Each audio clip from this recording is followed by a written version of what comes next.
This is Ron Guattardi, Volunteer Director of the Oral History Program aboard the Battleship New Jersey. Today is Friday, June the 3rd, 2016, and we're conducting a Skype interview today with John Garrison of Cordova, Tennessee, who is an original plank owner of the Battleship New Jersey.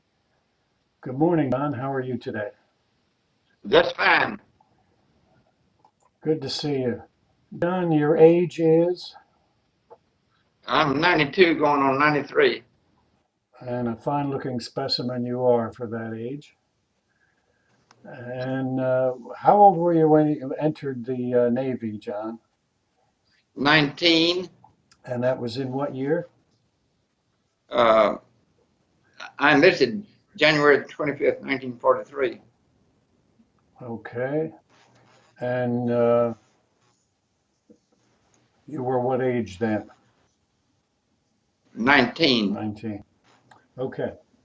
All right. Tell us why you picked the Navy and how you got into the Navy. Well, I enlisted about 1938. The United States knew they was going to get involved in World War II, so they decided to build this Iowa class battleship. And they built an aeronautical school here. And when I graduated from high school, I was a U.S. government certified aircraft mechanic, both engine and airframe on that Lockheed Lightning P-30 plane, fighter plane. And I worked in Mobile, Alabama at Brooklyn Field. And so when I enlisted in the Navy, I knew electricity, I knew how to weld, I knew hydraulics, and I knew chemistry. So that fitted in. To be a naval gunner, you got to know electricity, you got to know hydraulics, you got to know chemistry. How did you get that training, John? Was that a vocational school or trade school? No, it's a U.S. government aeronautical school. They built it to train aircraft mechanics. They knew the war was coming on, and at 11 o'clock in the morning, I left my high school, and that afternoon I went to the aeronautical school. While you were still in high school, you did this training. Yeah. So when I joined the Navy, I knew how to weld, I knew electricity, I knew hydraulics. That's great. Okay, and where did you do your basic training? In Great Lakes, Illinois. And I'd like to tell you a story. Go right ahead, please. Oh, the train station here in Memphis, she grabbed me by the collar and shook me and says, "Here, listen, man." Young man says, "A lot of bad people out there. Don't you come back here smoking and drinking." So I never drank coffee, never smoked, never drank whiskey, never wore glasses.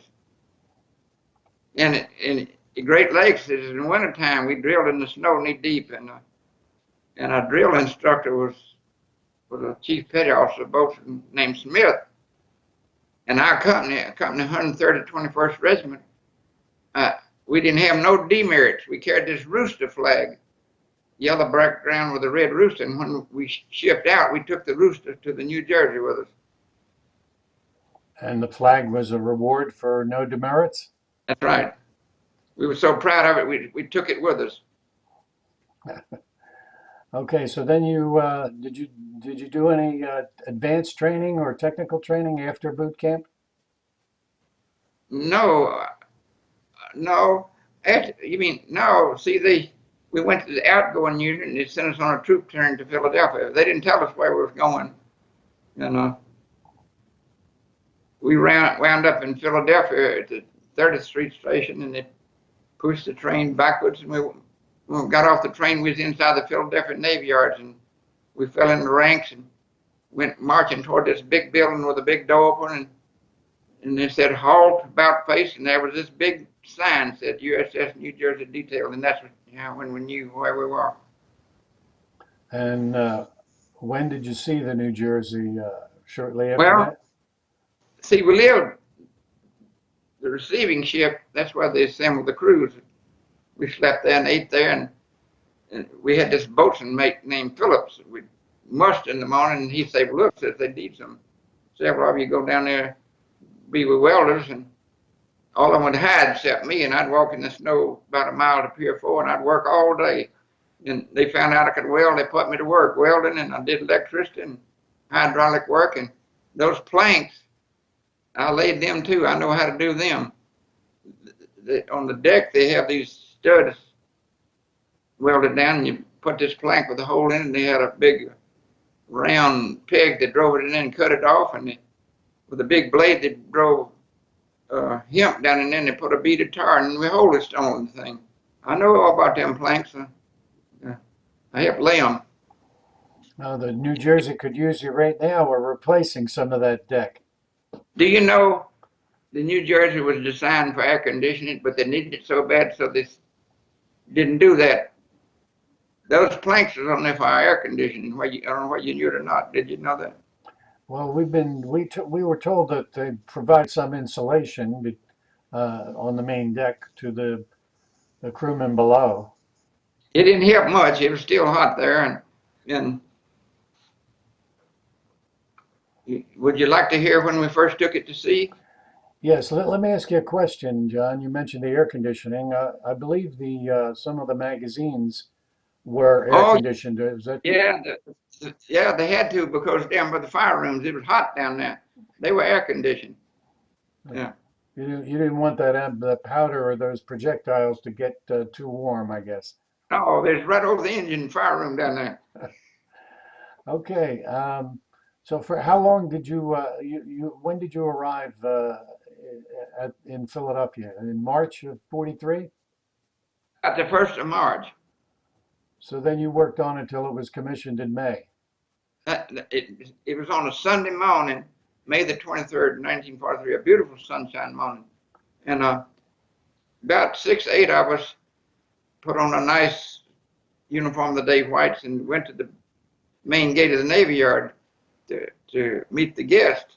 And we look it up toward Philadelphia. It wasn't under the old field of grass. A streetcar came down from Market Street down Broad Street, and we drew straws, and mine was next. We looked up there, and they had this car with a lot of flashing lights, and we didn't know what in the world it was. And the car arrived there, and we had to inspect the car. We didn't want nobody with cameras, so we raised the hood on the car. This is state police car now, and raised the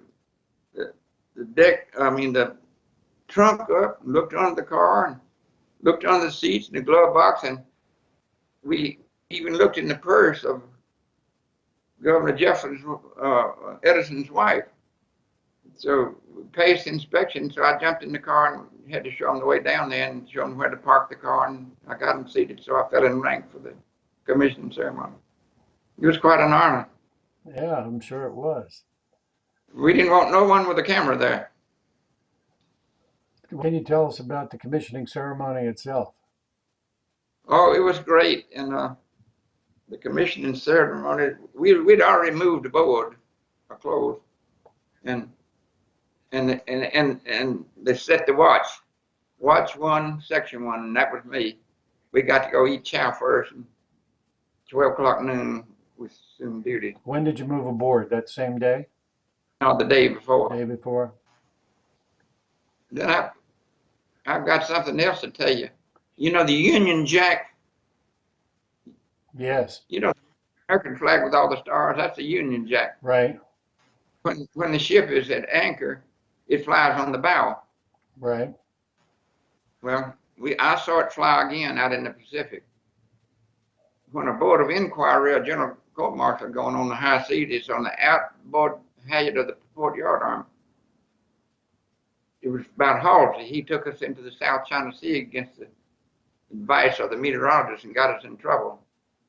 That's when we went, well, around noon, it was around Formosa. So the engineers had it all figured out. We was at general quarters, and we were going to sail the Bashi Straits. That's the body of water between the Philippines and China at midnight. I saw light on both land and China and Philippines. We got over in the South China Seas and went to down Borneo and Sumatra and Singapore and Laos and Cambodia. We came out of there. A Navy planes reached in about 250 miles, and our guns cleaned out Indochina. They call it Vietnam now. and we got caught in the worst storm in naval history.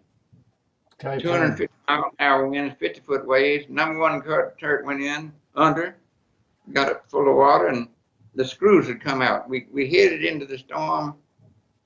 It lasted about 4 days. We held on for our life. Some men got thrown around, broke their arms and things. John, are you talking about the December 44 typhoon? Yeah, and three destroyers capsized and lost them all. And the bow on the Pittsburgh went to the bottom, and a tanker broke it half in two.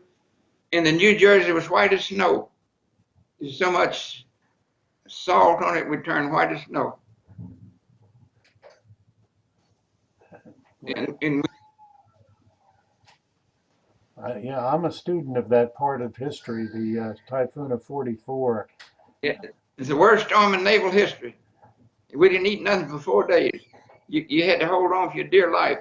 And when we left there, we cleaned out China, Amoy, Swatow, and leveled Hong Kong. Then we went on up there, and it was March of 44. I want to tell you about some things. The Missouri and the Wisconsin joined the fleet in March of 44.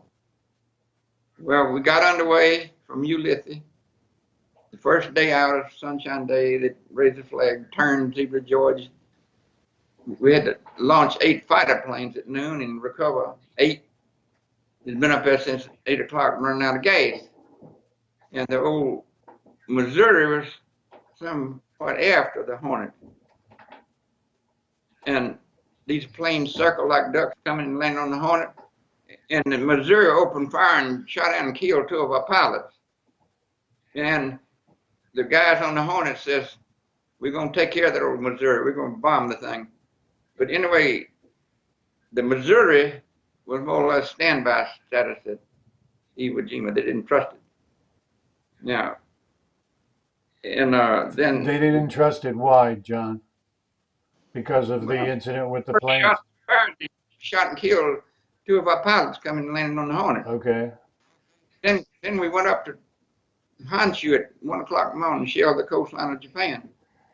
Then we came back to Ulysses and got on the way to capture Okinawa. One morning, we was underway on the high seas at around 8 o'clock. Remember this date, April the 12th, 1945. Roosevelt died and Truman became president. But we went on and captured Okinawa. And the highway was back in the States being repaired at the time. And so New Jersey and Indianapolis headed for the United States for a yard period. We'd been at sea nearly 2 years. And we went into the Bremerton yards, and the 2nd of July, 45, we had to go out into the Puget Sound to load ammunition. We was told we was going to take a position in the Sea of Japan to capture Honshu. Well, Truman and Stalin and Churchill, who was in Malta, decided to drop the bomb. So 2 days later, 4th of July, 45, instead of seeing a warrior someplace, we turned up in San Pedro, California, and a tug pulled the submarine nets back, and we slipped in behind the seawall, and I never heard so many sea lions all my life. Indianapolis went to Maryland. It was already back in there. And my division had the work order for the day, and this tug came up with a crane on it, and they hoisted 5 big wooden crates aboard, and 4 civilians came aboard. They had fine dark coats on, smoke glasses, Stetsons and hats on, so we took them up to the wardroom, and these 5 big wooden crates, we hooked ropes around them. And we pulled and pushed and got them down to Turret Wood and loaded them down and stored them at O2 level in a void. And it took 2 Marines there with machine guns, and I guess to shoot anybody if come near there. Well, the history books tell us that we went to San Pedro July the 5th. No, we left there. And when we got to Guam, the Sea Bees was building the seawall. It wasn't completed, so we pulled into April Harbor, and the New Jersey dropped anchor and shut the engine rooms down. The Indianapolis didn't shut its engines. So we transferred these 5 big crates, which was the Tommy Bond big boy, and the Indianapolis had little boy, put them in LCV landing craft, and the 4 scientists went and got on the Indianapolis. And I was on gun watch that afternoon up on the first superstructure deck, and I watched the Indianapolis leave about 3:30. And I watched it to its mast, disappeared beyond the horizon. It's only about 45 miles to 10. The reason New Jersey couldn't go, the draft on it was 40 feet. We'd run aground. So we transferred at Tinney, they would the harbor couldn't accommodate the New Jersey, right? No, it was on the ground. Then, well, the Indianapolis delivered it and it set sail for the Philippines. And that night at midnight, it was sunk by a Japanese submarine, and we didn't know it for 5 days later. And what I want to get around to, I don't know why you want to talk about politics now. John, before you leave that subject, that's an important issue you brought up here. The history book, You don't want to the talk history books transferring the atomic bombs to the Indianapolis. There's no. but they don't want you to know. It's just like Ulysses. I just got the Jersey bounce. Nobody knew Ulysses existed. Didn't want to until after the war was over. One of the largest naval anchorages in the world.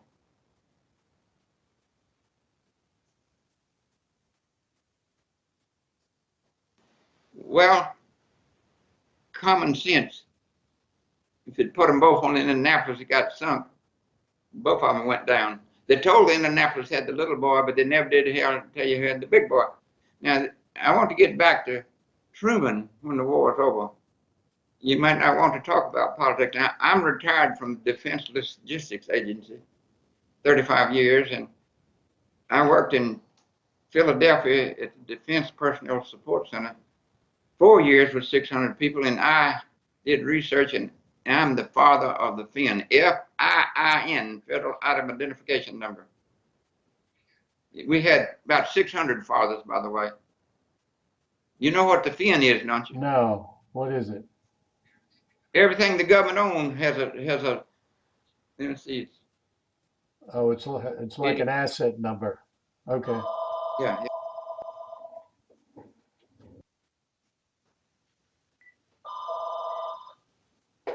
Sorry about that. Go ahead, John. Now, bear in mind,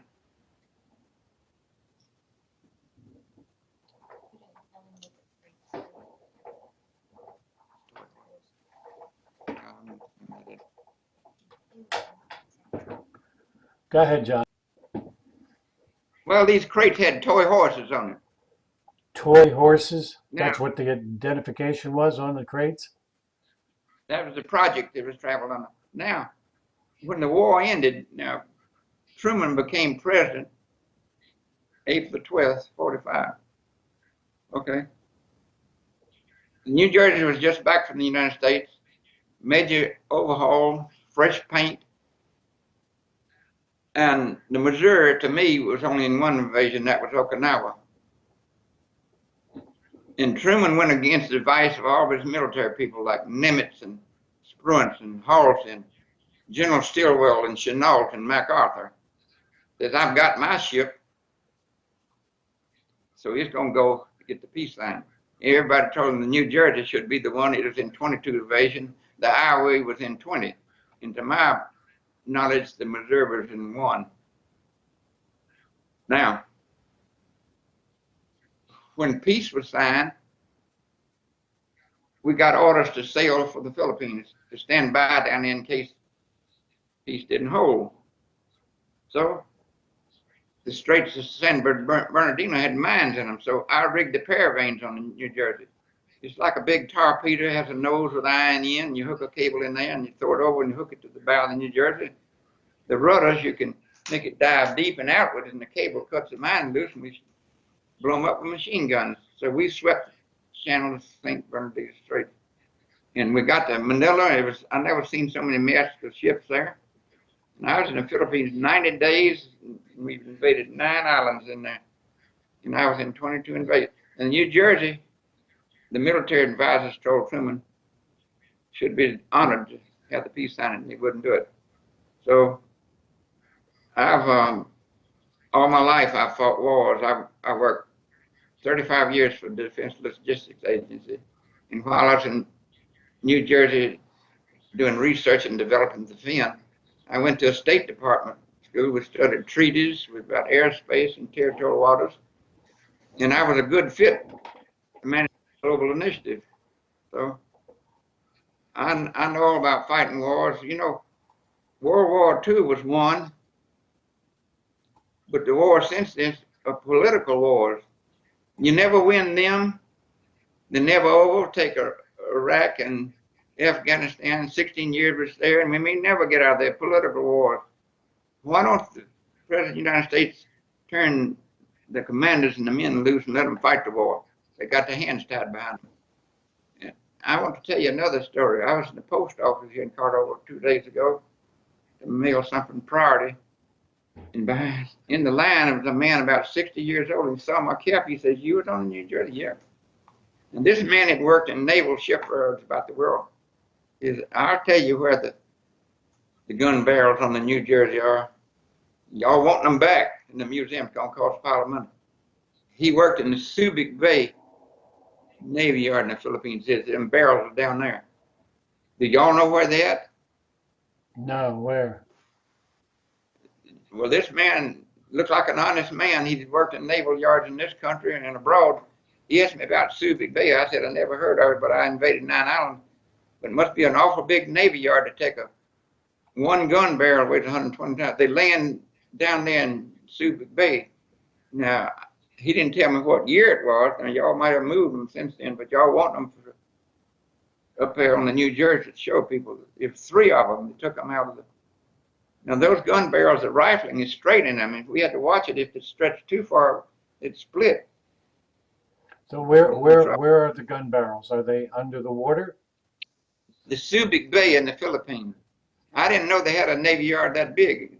It wasn't there when I was fighting in the Philippines. I was there 90 days, and that's why I was 21 years old. They wouldn't let me have a camera or watch. And my birthday is April 19th. It's up in May before I knew I had a birthday, and I didn't tell nobody until I was 21. You know. Well, John, I got to close. go ahead. Can I make a closing statement when you're through with me? Sure, but we're not done yet. Are you ready for it? No, he's got a lot of questions. Okay, ask fire away. Tell us a little bit more about the Typhoon of 44, would you? What it was like. Well, see, the meteorologist told him not to go down, and he didn't listen to him. Who, Halsey? No, yeah, old Halsey. We was the 3rd Fleet. We done tended to business and destroying all the oil down around Borneo and Sumatra and Singapore, and we didn't finish that business. And our planes took here, cleaned up Indochina and our guns too, and we got caught in the typhoon, the worst storm in naval history.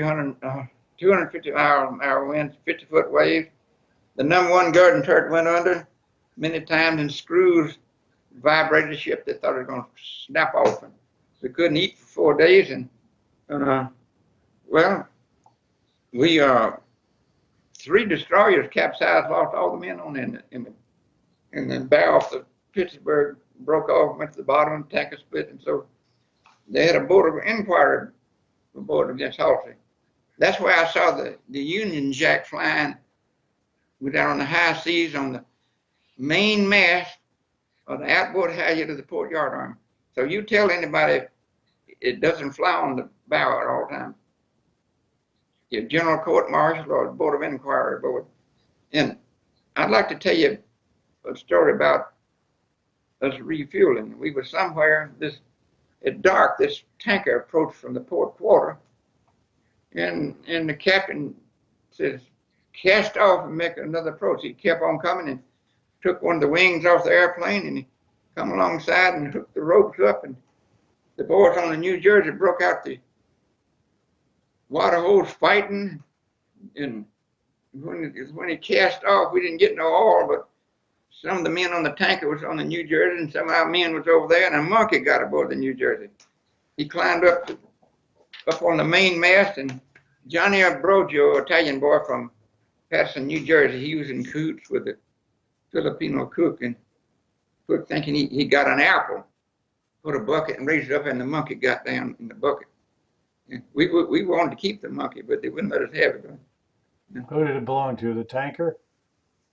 Yeah, we finally got the men on the ships, but we had to get another tanker. You told me to ask you about exciting things happen in Portland, Maine. We was there in the wintertime. And 4 o'clock in the morning, the 8th Division was a machine gun division. They had the work order for the day, so they went down to meet this tug. And our milk came in square cans, and they were sealed. The best milk in the world. There's 150 gallons of it. None of it show up for the breakfast. So the captain said, "Well, okay, you bosses, unless you tell me you won't have no more fresh milk again." So what they did, they took the ready service drums of ammunition out of them ready service boxes topside and put them in there. And I guess they had to chew the ice at night. It's so cold up there. And we just, well, our first trip to sea was to check the ship structure. So, well, the Delaware River was shallow. We had to set the steaming watch at 10 and 11 o'clock. The high tide come in, we got underway.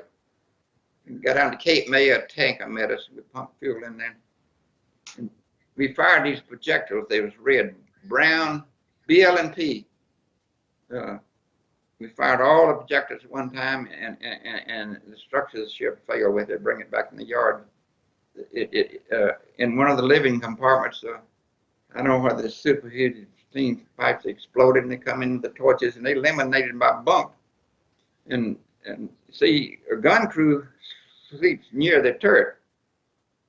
See, they have traffic lanes on New Jersey. You go on the port side, you go down and aft. On the starboard side, you go forward and up. You didn't want to have a collision and kill anybody. So I wound up just sleeping anywhere. And was on patrol in the Philippine Sea at midnight, just adjacent to the San Bernardino Straits, and I was in my shoes outside of, right on the first superstructure deck part of the bridge, and I heard from the bridge, "It's a skunk, it's moving, it's gaining speed." So I run and got in turret 2, and I trained turret 2, broadside.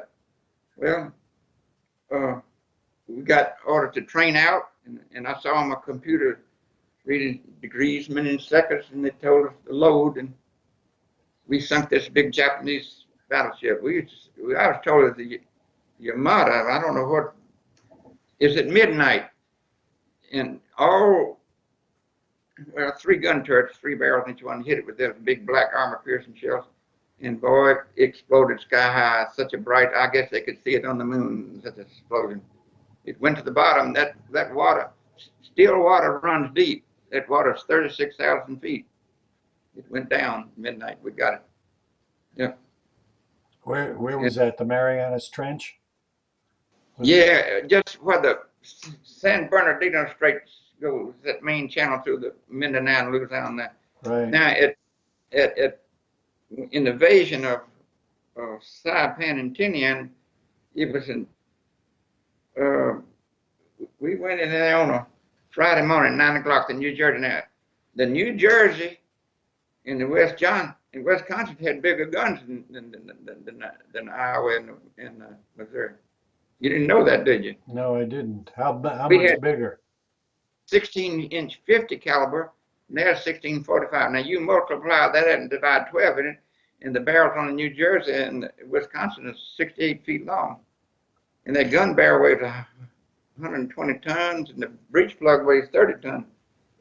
And the projectile weighs 2,800 pounds, and you have to press them 5 degrees below zero to load them. You know that, don't you? Yeah. Anyway, it takes 2 tanks of TNT to come up. It's 3 bags come up. they weigh 110 pounds apiece. They rammed that, and then in the second round, and they closed the breech plug. And well, when it recoils 42 inches. And John, you said anyway, you said it's you trained which of the turrets were you on? well, I started out in the 8th Division. I was a machine gunner in the then in Saipan and Tinian. Everything was going well. Friday and Saturday, Sunday morning at 10 o'clock, the general alarm went off. Sunday morning at 10 o'clock, and the Japanese Navy came out with all their aircraft carriers and attacked us.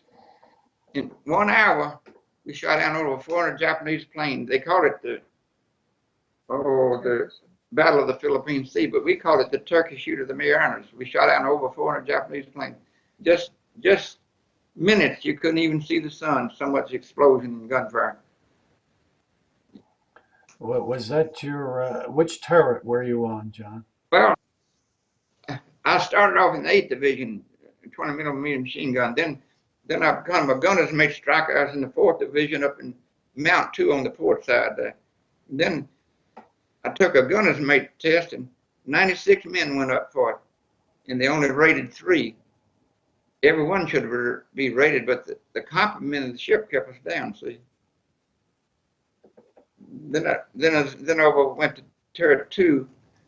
There's 125 positions in that turret. You had to know them all blindfolded in turret 2. Yeah. Well. And what was your job? Just training the turret? You had to know them all. I'm sorry? You had to know all of them, but we used men from other divisions, like Fakwe. He played the French horn in the band, but he had a position in battle station. He used to set fuses on the projectile for the wrench. See, we used men from other divisions in battle stations, you know. Right.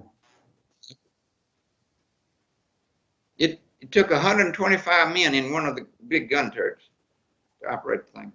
See, each gun was in a separate and I see y'all gonna let people start going through turret 2. I like that, and you're gonna let them go down to fire rooms and engine rooms and everything.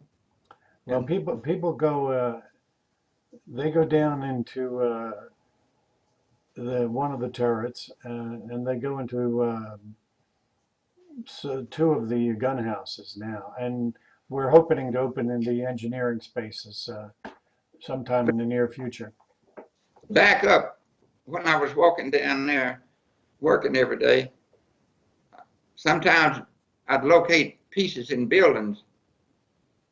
Some of them were so big we had to rig a snatch block. We'd put them on flat cars and take them down to the big hammer crane at Pier 4.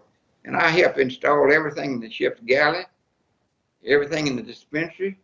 And for about 2 weeks, I worked in the wardroom stacking sterling silver spoons and knives and forks and china plates and I couldn't imagine such a thing. A poor country boy from the farm, I'd never seen a silver spoon before. And it was, but I want to tell you one thing. My discipline training in Great Lakes, Illinois, and on the New Jersey, our first captain was Carl F. Holden. He was the greatest, and paid off for me years later. I worked for Ford 12 years in Memphis as a mechanical draftsman. The economy went bled, and Robert S. McNamara was Ford's economist. He got me this. I was going to become an FBI agent. He got me this job with the Department of Defense in Philadelphia. But anyway, all this was like a college degree for me.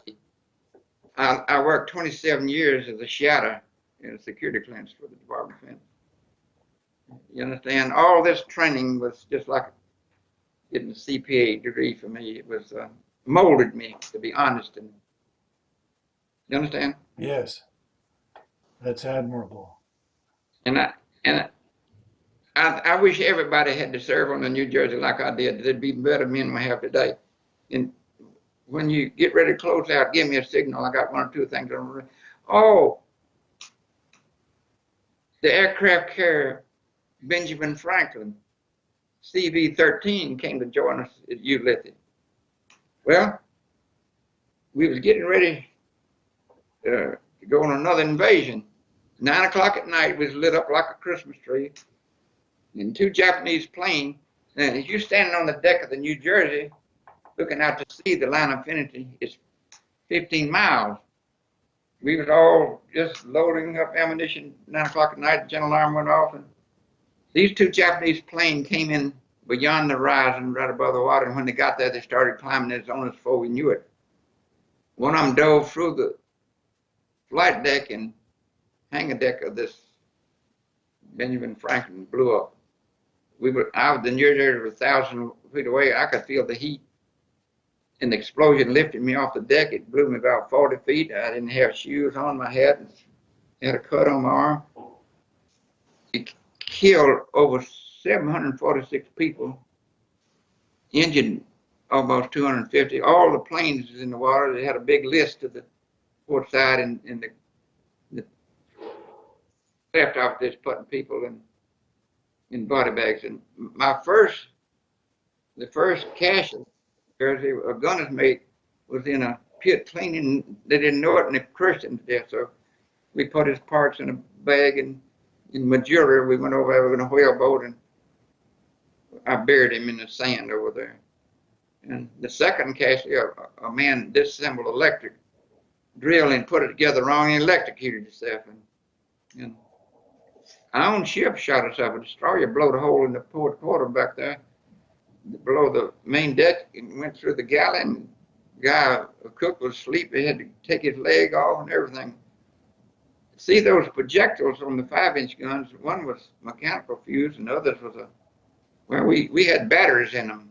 If it came so near metal, it would automatically explode. And it go over the New Jersey, they didn't cut out, they'd explode, you know.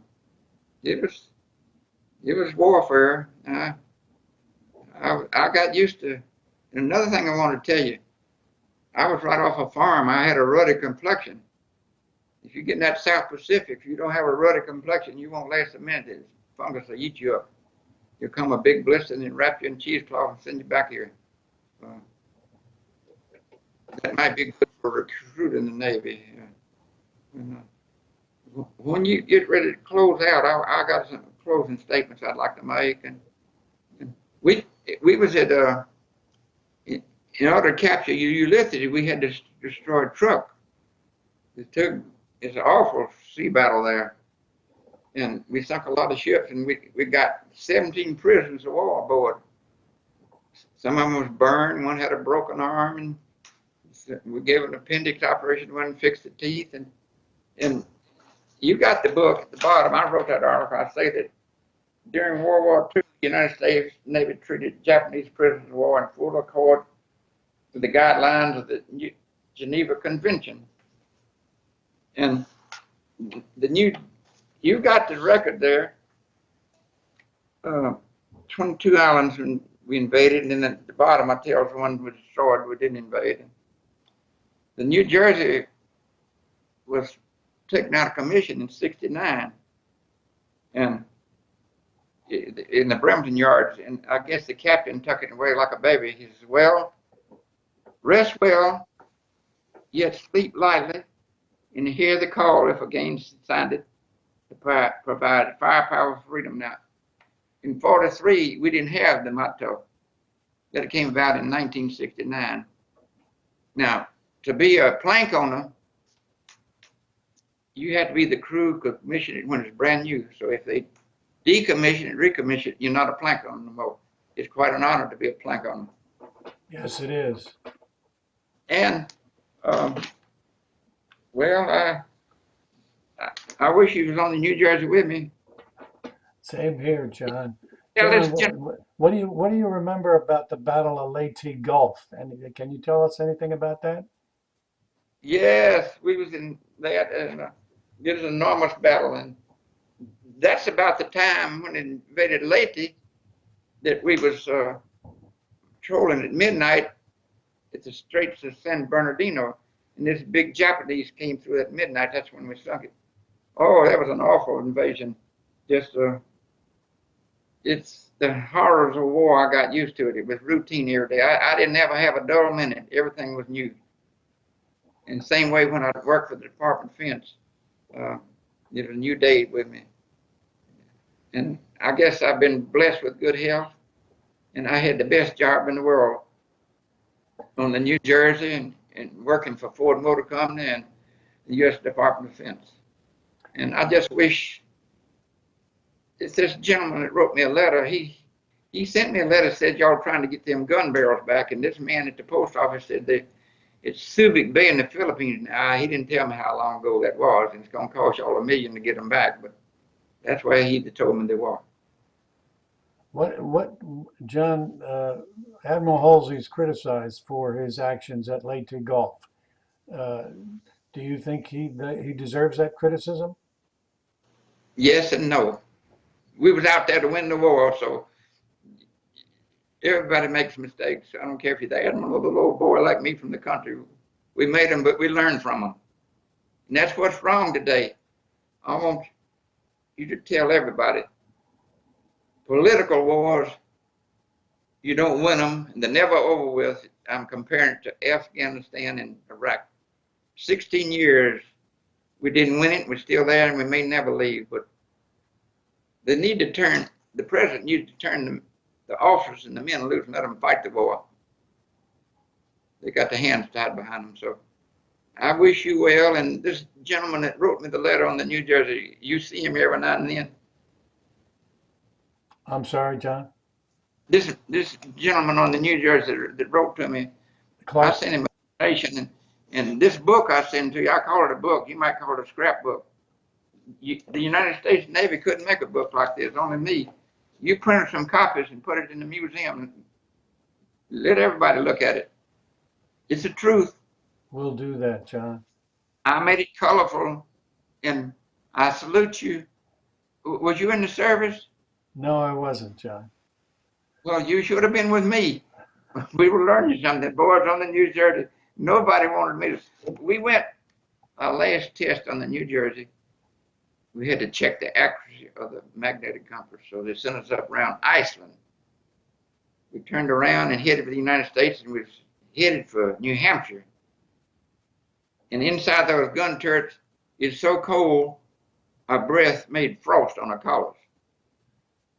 And then the test of the compass was okay.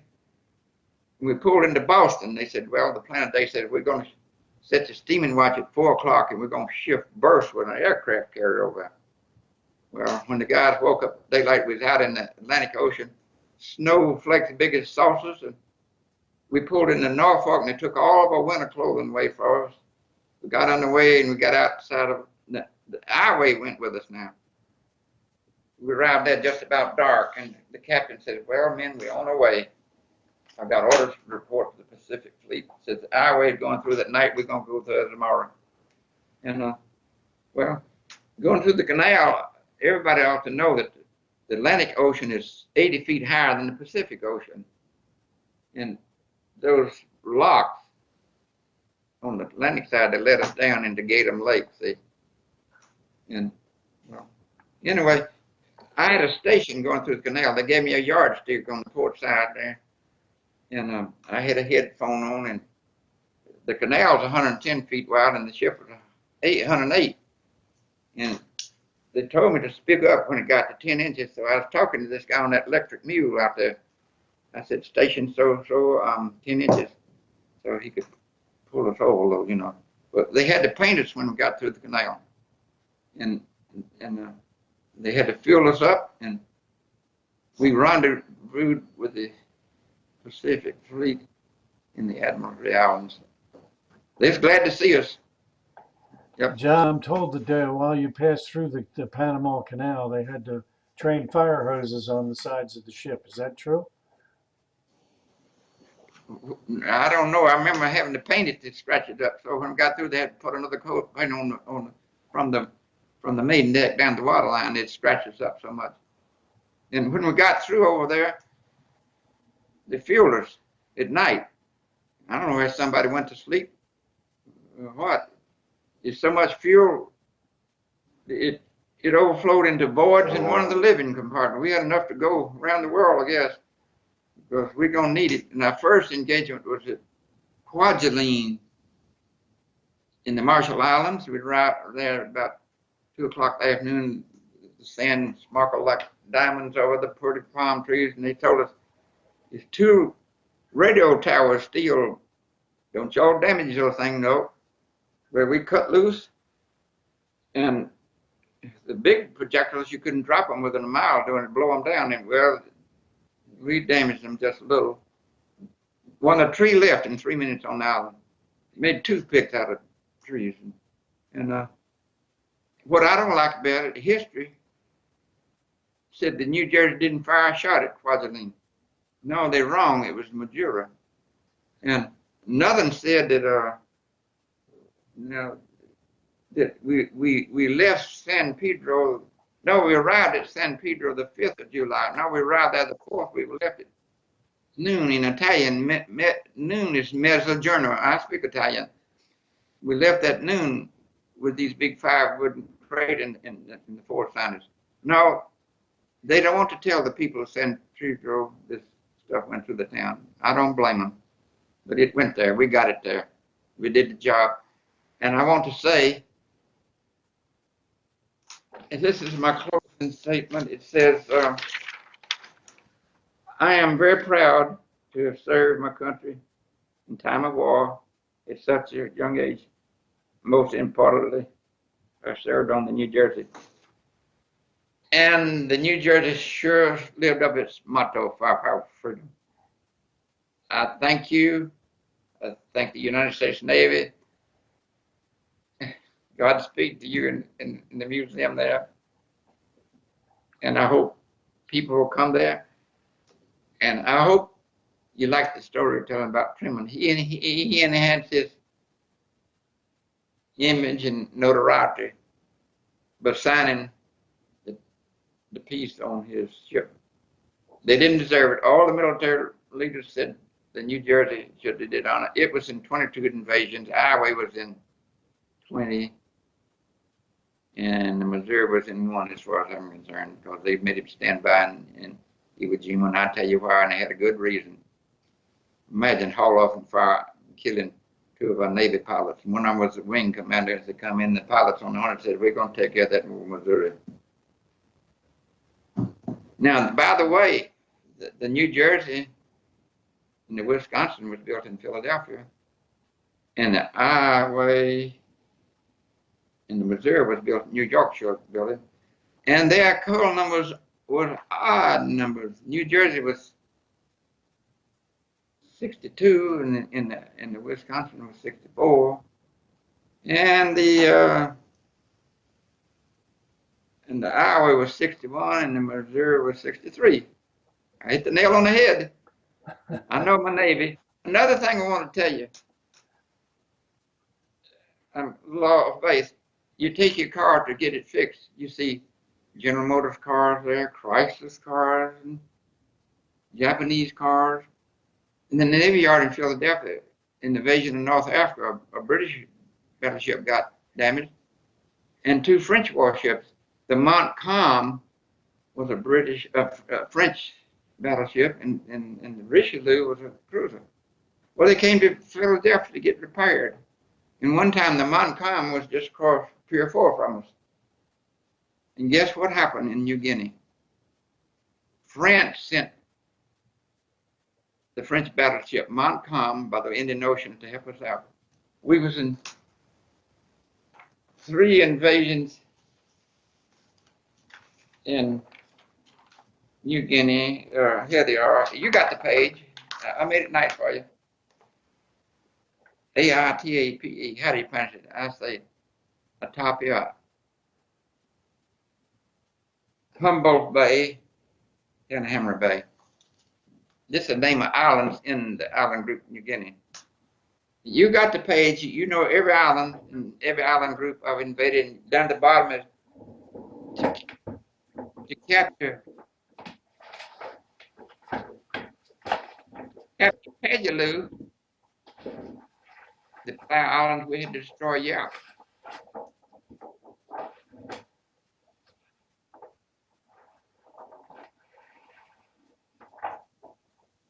This is a nice piece that you did here, John. Listen, that book, I wrote it. The United States Navy, the government don't have nothing. Print all the copies you want to. I give you permission. You can copyright it if you want to. You got permission. Just show it to everybody that comes aboard the New Jersey. You can make them a print, give it to them. Want to? Will do, John. I wish I could come to see you August the 10th, but Have I'm 90. I get up every morning. I say I'm younger than I'm old when I go to work. Have you been to see the battleship since it's been in Camden, New Jersey? Yes, let me tell you. I was aboard 2002 and 3. Now you got a picture. This guy holding a cup of coffee standing in front of turret 1 there. He's the guy on my left. He's dead now. And he was there in 2003. In 2002, I was on there when the reunion was held there. And we made up names for everybody. My name was Memphis Pete. Memphis Pete, huh? Memphis Pete, they made up a name. We called everybody something. Besides, we had a name for everybody. Well, it's so great talking to you. And when you get back to the museum, tell this gentleman you talked to me, the bad country boy from Cordova. I used to plow mules and chop cotton and make sorghum molasses. And when I saw the ship, I couldn't imagine such thing, them big guns I got there. Whew. I didn't have nothing like the rabbits in Tennessee. John, it's been fun. It's been a pleasure Oh, talking it's to a you. joy to meet you. And when you greet the people coming on there, you tell them, you can ship. You gonna give Darlene a copy of this here DVD? We can if you would like. You're going to get one. I'd like to. Does it cost money? I'll send you some money. No, not necessary, John. Um, Please send Darlene me the. we'll send one to you and to Darlene. Yeah, you know, Darlene is 58 years old. She's the greatest historian of the times, and she and I write stories about history, and it's so nice meeting you, Darlene. Appreciate meeting you, and well, I wish you well. Bless you.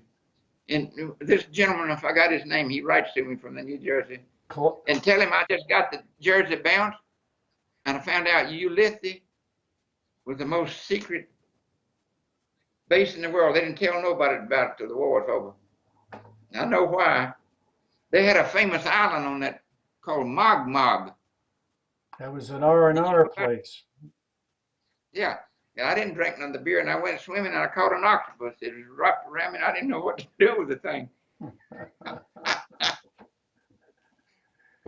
Well, it's so nice meeting you, and tell your buddy on the New Jersey you met me, and we done hash things out here. If y'all want to wrap that thing up and set the steaming watch, I'll come with you. I know how to load them guns and take care of them too. All right, John. It's been a pleasure talking with you.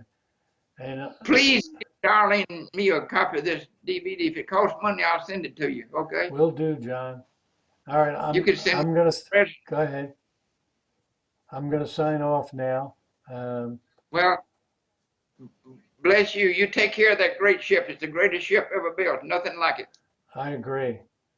All right, John. And We've been talking today with John Garrison from Cordova, Tennessee, and he is a plank owner of the Battleship New Jersey and served on it during World War II.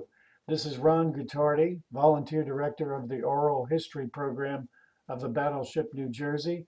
The date today is Friday, June the 3rd.